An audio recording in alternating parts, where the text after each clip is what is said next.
मैं बुरजहामा के लोगों के बाद हजारों साल बाद 724 से 761 ईस्वी के आसपास मैं कश्मीर का पहला राजा आणि करकोटा वंश का राजा ललितादित्य मुक्तापीड़ हूं। आज मैं आप लोगों से कहता हूं कि MYB द क्रॉनिकल्स पर आप कश्मीर की आगे की कहानी सुनेंगे। आज जो आप कश्मीर देख रहे हो, क्या ये पहले से ही ऐसा था? हरी भरी मेवे, बर्फ से ढके हुए पहाड़? नहीं, लेकिन अगर मैं आपसे ये कहूँ कि एक वक्त ऐसा भी था जब यहाँ पहाड़ों के बीच में सिर्फ पानी ही पानी था। ना शहर, न गांव, न डल, न जहलम, सिर्फ एक बहुत बड़ी झील जो पूरी कश्मीर वैली को ढकी हुई थी। चारों तरफ पीर पंजाल से ज़नस्कार के पहाड़ नजर आते थे, जिस झील को पुरानी कहानियों में सतीसार कहा गया। और यहाँ से शुरू होती है कश्मीर की सबसे पुरानी और सबसे गहरी कहानी। साइंस के मुताबिक आज से लाखों साल पहले कश्मीर वैली एक बंद झील थी। चारों तरफ बुलंद पहाड़ और बीच में पानी जमा होता गया। बारिश, ग्लेशियर मेल्ट और नदियों का पानी, सबने मिलकर इस वैली को एक बड़ी झील में तब्दील कर दिया था।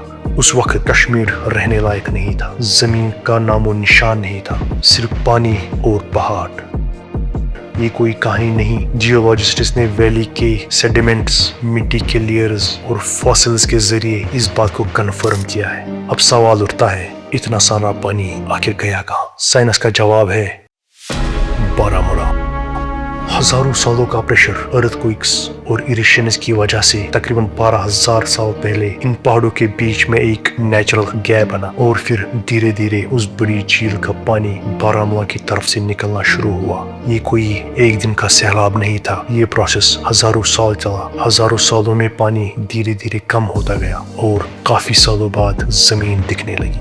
यहाँ पे हम बात करते हैं कुछ कहानियों की जो आज भी कश्मीर की जुबानी अक्सर सुनी जाती है कि लोग बूट्स में रहते थे। शंकराचार्य पहाड़ पे तख्त सुलेमान टैंक पर कुछ iron rings, stone cut marks आज भी मिलते हैं। लोकल्स के मुताबिक जब कश्मीर में सिर्फ पानी ही पानी था तो ये रिंग्स बोट्स और नाव को बांधने के लिए इस्तेमाल होते थे।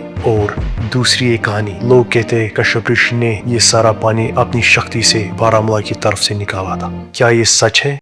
नहीं, ये सब कहानियां हैं। मेन स्ट्रीम आर्कियोलॉजी ने ऑफिशियली ये कभी कंफर्म ही नहीं किया।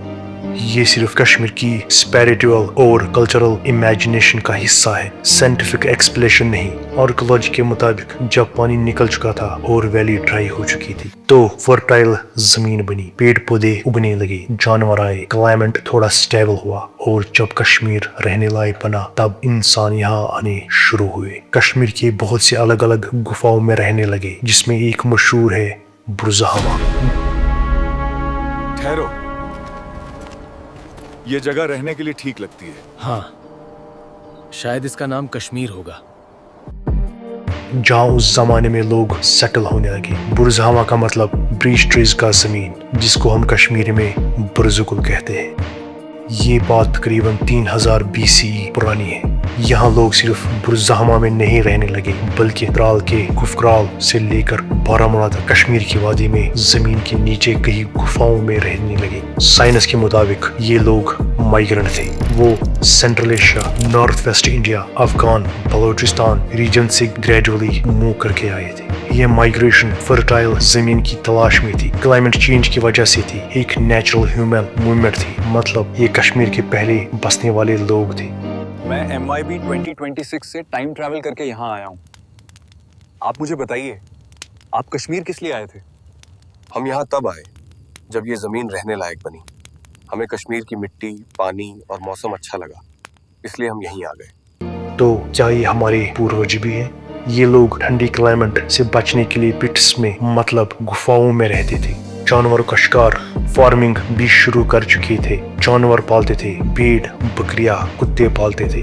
लोग जमीन के अंदर पिट्स में रहना धीरे धीरे छोड़ देते हैं। क्लाइमेट थोड़ा स्टेबल होता गया। जमीन के ऊपर मड ब्रिक्स, वुडन हाउसेस बनाने लगे।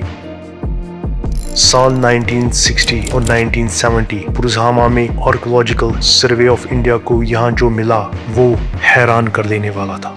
जमीन के अंदर डीप पिट्स, टूल्स, पोइट्री, इंसान और जानवरों के स्केलेटन्स मतलब हड्डियां। कुछ कब्रों में इंसानों के साथ साथ कुत्ते भी दफनाए गए थे जिनकी हड्डियां वहां पर बरामद हुई थी, जिससे पता चलता है ये लोग सिर्फ जिंदा रहने वाले नहीं बल्कि बिलीव्स और इमोशन रखने वाली सोसाइटी थी।